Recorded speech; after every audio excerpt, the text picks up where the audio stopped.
Hello friends, welcome to my simple lifestyle. कैसे हैं आप सब? आई होप आप सब बहुत अच्छे होंगे। मैं भी बहुत अच्छी हूँ। तो चलिए एक न्यू ब्लॉग को स्टार्ट करते हैं। और ये जो ब्लॉग है ये भी फ्राइडे की शाम की टाइम का है। अभी बज रहे हैं शाम के 7:30।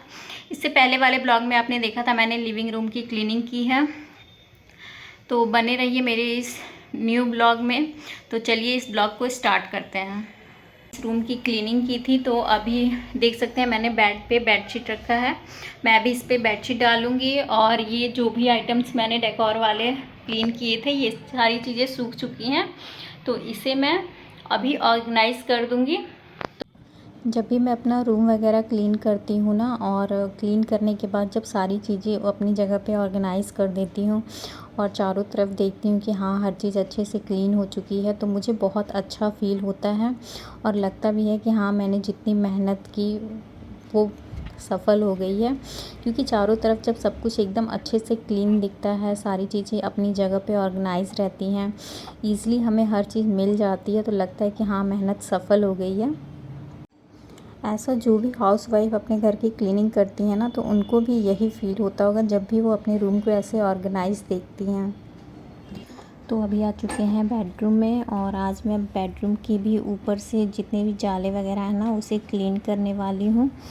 तो वही काम मैंने सोचा कि क्योंकि फ़र्स्ट रूम तो अच्छे से क्लीन मैंने कर दिया है, उसमें तो मुझे कुछ भी नहीं करना, सिर्फ कर्टन्स ही धुलने हैं उस रूम के। बाकी उसकी पूरी डीप क्लीनिंग हो चुकी है। और अब बारी थी बेडरूम की। तो बेडरूम का भी मैंने सारा सामान हटा दिया है पहले ही। जितने भी कुशन कवर मतलब बेड पे जो सारी चीज़ें होती हैं सबको हटा दिया है। सिर्फ एक बेडशीट छोड़ा है ताकि जितना भी डस्ट गिरे ना वो बेडशीट पे ही रहे। फिर सिर्फ मैं बेडशीट हटा दूँगी, तो इसीलिए। और पर्दे अभी मैंने नहीं निकाले हैं, वो मैं 1-2 दिन पहले ही उसे धुलूँगी। सिर्फ ऊपर के पूरे जाले आज मैं झाड़ देती हूँ ताकि रूम मेरा साफ़ हो जाए। और ना मंदिर के पास का जो एरिया है उसे मैं नहीं साफ़ करूँगी, क्योंकि मैं झाड़ू से साफ़ कर रही हूँ ना, तो बस सारे कर देती हूँ। क्योंकि मंदिर के एरिए को मैं हमेशा साफ़ करती रहती हूँ।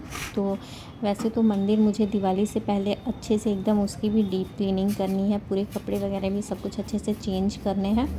तो जब मैं मंदिर उतारूँगी ना तभी वो एरिया मैं क्लीन कर लूँगी। तो वो तो सिर्फ मेरा 1 घंटे का काम रहेगा। आसपास का एरिया और मंदिर धुलना सब मैं एक ही दिन कर लूँगी। फ़िलहाल अभी पूरे चारों तरफ रूम की क्लीनिंग कर लेते हैं। और फ़ैन जो है ना इस रूम का, ये बेड से एकदम ईज़िली मुझे आराम पड़ता है क्लीन करने में, तो इस रूम के फ़ैन को मैं अच्छे से क्लीन कर लेती हूँ। तो देखिए अपने बेडरूम को भी मैंने झाड़ लिया और ये पूरा डस्ट वगैरह। तो अभी मैं इस बेडशीट को भी हटा देती हूँ और फिर यहाँ पे हम अपना बेडशीट चेंज कर देते हैं। और इसीलिए मैंने अपने तकिया वगैरह सब कुछ हटा दिया था कि जो भी डस्ट होगा वो इस बेडशीट पे गिरेगा और सिर्फ मुझे ये बेडशीट ही चेंज करना होगा। तो चलिए अब इसे भी हटा देते हैं। फ़ैन ऑफ है ना, देखिए कितना पसीना हो रहा है। तो अभी बेडशीट हटा देते हैं, सारा इसको झाड़ देंगे ताकि डस्ट नीचे आ जाए।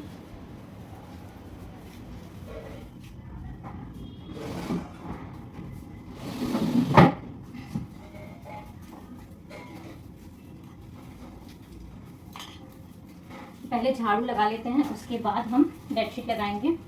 और इससे पहले मैं इसमें पोछा भी मार। और रूम में झाड़ू मैंने अच्छे से लगा दिया था, तो अब मैं हाथों की हेल्प से ही पोछा करूँगी। क्योंकि ये जो हाथों की हेल्प से हम पोछा लगाते हैं ना, ये बहुत जल्दी हो जाता है, और उससे करते हैं तो टाइम लगता है। तो बस झाड़ू पोछा हो गया, देख सकते हैं।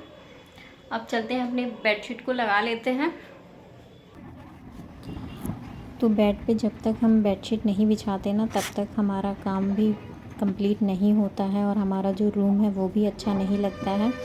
और रात का तो टाइम है कि बच्चे और हस्बैंड आएंगे, तो फिर तो थोड़ी देर के बाद हमें खाने पीने के बाद लेटना ही होता है। तो इस काम को भी इसी टाइम पे मैं कर दे रही हूँ। छोड़ो तो थोड़ा टाइम हो जाता है, क्योंकि बच्चा आएगा तो फिर उसके साथ भी टाइम बिताना रहता है, उसको खाना खिलाना, मालिश करना, दूध देना, फिर किचन क्लीन करना, इन सारी चीज़ों में भी टाइम जाता है।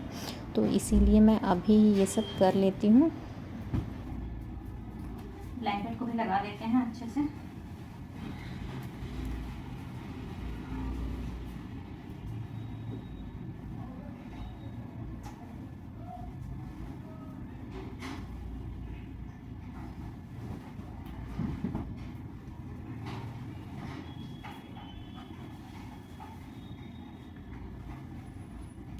और मुझे ना बेड के ऊपर ऐसे ब्लैंकेट जो हम ऐसे ऊपर से बिछा देते हैं, ये मुझे देखने में भी बहुत अच्छा लगता है और हमें ओढ़ने में भी तो इजी पड़ता ही है। और बेड पे ऐसे हम डाल देते हैं ना तो बहुत अच्छा लुक आता है, जिसको देख के बहुत ही अच्छा लगता है।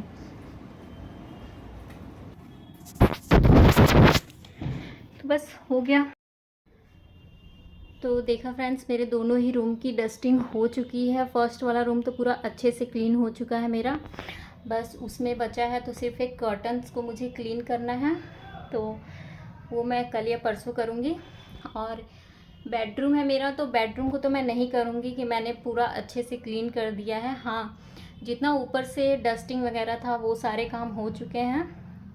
सबसे हैवी तो यही होता है क्योंकि हमें ऊपर से झाड़ना होता है। तो चीकू गया था तो मैंने सोचा कि केवल इसमें ऊपर से ही डस्टिंग वगैरह कर देती हूँ। बाकी अदर है जैसे अलमारी, ड्रेसिंग वगैरह सबको अच्छे से क्लीन करना, तो वो मैं बाद में करूँगी क्योंकि वो तो काम हमारे हो जाते हैं बच्चे के साथ। ऊपर से डस्टिंग वगैरह का काम नहीं होता है। तो लेकिन तब भी फर्स्ट वाला रूम मैंने कैसे भी किया। तो बच्चे के साथ यही होता है ना, बहुत ज़्यादा टाइम लग जाता है। तो अभी देखिए वो नहीं था, तो लगभग मुझे ये करने में सिर्फ 25 मिनट ही लगे हैं। मैंने पूरी डस्टिंग कर दी, पोछा भी लगा लिया और अपना बेड भी सेट कर लिया है। अब बस ये सारी चीज़ें क्लीन करनी है और जो रैक वगैरह है बस उस पर सारी चीज़ें ऑर्गेनाइज़ करनी है, तो ये तो काम हमारे हो जाएंगे। Hello everyone, good morning. अब मैं आपसे मिल रही हूँ सैटरडे की मॉर्निंग। ये सैटरडे की मॉर्निंग का टाइम है और उसके बाद ना मैंने कुछ भी शूट नहीं किया था क्योंकि थकान हो चुकी थी। तो मैं फिर से नहाने चली गई थी और खाना भी हमने नहीं बनाया था, हम बाहर ही जाके खाना हमने खा लिया था। और फिर आने के बाद तो बच्चे को दूध वगैरह देना, उसका सारा काम करना, फिर उसमें हमें काफ़ी लेट हो जाता है। 11 बज चुके थे, तो इसीलिए मैंने फिर कुछ भी शूट नहीं किया। फिर हम सोने चले गए थे और अब मैं आपसे मॉर्निंग के टाइम में मिल रही हूँ। और अभी ना आज लगभग मैं 7:30 बजे उठी हूँ, तो मैं फटाफट सबसे पहले किचन में ही आ गई हूँ। अभी मैंने ब्रश वगैरह कुछ भी नहीं किया है। सबसे पहले हस्बैंड का लंच और ब्रेकफास्ट बना लेते हैं, उसके बाद हम अपने बाकी के काम को करेंगे। तो अभी मैं बना रही हूँ लौकी की सब्ज़ी। एकदम सिंपल वाली लौकी है, झटपट बन भी जाती है और कोई मसाला वगैरह डालने का झंझट नहीं रहता, लेकिन खाने में बहुत ही टेस्टी लगता है और इसको बनाना बहुत ही इजी रहता है। सिर्फ सरसों तेल डालिए, पचफोरन थोड़ा सा, हरी मिर्च जितना आपको तीखा पसंद है, फिर लौकी डाल दीजिए, थोड़ी सी हल्दी, थोड़ी सी काली मिर्च और स्वाद अनुसार नमक, और बस लो फ्लेम पे आपको इस सब सब्ज़ी को पकाना है और ये सब्ज़ी बनके तैयार हो जाती है। इसमें कोई झंझट नहीं, इजी रेसिपी है, झटपट बन जाती है और लौकी हेल्दी होती है। और साइड में भी हस्बैंड जग चुके थे तो मैंने चाय बैठा दी है हम दोनों के लिए। तो चाय बैठाने के बाद ना मैं आटा भी गूँथ लिया है मैंने और अब मैं चली जाऊंगी ब्रश करने, क्योंकि अभी लगभग 8 ही बज रहे थे। तो अब मैं आराम से चाय जब हमारा बन जाएगा तो मैं बैठ के आराम से अपना चाय पहले पीऊँगी, क्योंकि मॉर्निंग हो या शाम का टाइम हो, चाय जो है ना मुझे आराम से पीना ही पसंद है। एक बार मैं आराम से बैठ के चाय पी लेती हूँ ना, तो फिर मुझे काम करने में भी बहुत इजी होता है और अच्छा भी लगता है। अगर मैं चाय आराम से नहीं बैठ के पीती ना, तो लगता है कि मैंने कुछ, मेरा मिसिंग है, मेरा सर हैवी लगता है, मतलब एकदम आदत सी हो चुकी है मुझे चाय की। तो अब सब्ज़ी बन चुकी थी, चाय बन चुकी थी, तो मैंने अभी चीकू के लिए दूध भी बॉयल करने के लिए रख दिया है और चाय वगैरह पी के अब मैं फ्री हो चुकी हूँ। 8:30 बज रहे थे, तो आराम से चाय अपना फिनिश किया और अब बना लेते हैं हस्बैंड के लिए पराठा। तो आज ना मैं उनके लिए पनीर का पराठा बना रही हूँ। पनीर की स्टफिंग मैं बीच बीच में बना के रख देती हूँ चीकू के लिए, क्योंकि उसे जो है ना रोटी या पराठा, ये इस टाइप की चीज़ें ज़्यादा पसंद है। तो अधिकतर यही होता है कि ब्रेकफास्ट हो या डिनर हो, इस टाइम में मैं उसे पराठा ही देती हूँ। ये ज़रूरी नहीं है कि मैं बराबर उसमें ऑयल ही लगाऊँ, मैं बिना ऑयल के भी उसको देती हूँ, लेकिन अधिकतर वो आलू के पराठे, पनीर के पराठे या फिर नमक के पराठे, इस टाइप की चीज़ें मैं उसे देती हूँ ना, तो बहुत अच्छे से खा लेता है। तो इसलिए मैं बना के रखती हूँ। तो मैंने तो सोचा था नॉर्मल ही पराठा बनाऊँगी, बट हस्बैंड ने देखा था कि पनीर की स्टफिंग बनी है, तो उन्होंने बोला कि पनीर के पराठे ही बना दो, मैं वही ले जाऊँगा और नाश्ता भी मैं उसी से कर लूँगा। तो अभी मैंने उनको दे दिया है वो अभी अपना नाश्ता कर रहे हैं, तैयार हो चुके हैं ड्यूटी के लिए। तो मैं अभी उनका लंच पैक कर दे रही हूँ। और चीकू भी घूम रहा था, क्योंकि उसको जब भी मैं रोटी वगैरह बनाती हूँ ना, तो उसको मतलब एक होता है ना कि बन गया तो अब मुझे 2 खाने के लिए वो बार बार मेरे पीछे आके खड़ा हो जाता है। तो अभी मैं उनका लंच पैक करके उसे भी ले जाऊंगी, उसको दूंगी पराठे खाने के लिए। वैसे तो अब वो खा लेता है, लेकिन तब भी मैं थोड़ा देती हूँ खुद से भी, क्योंकि वो थोड़ा खाएगा फिर वो अपना मस्ती करने लगेगा और फेंक देगा।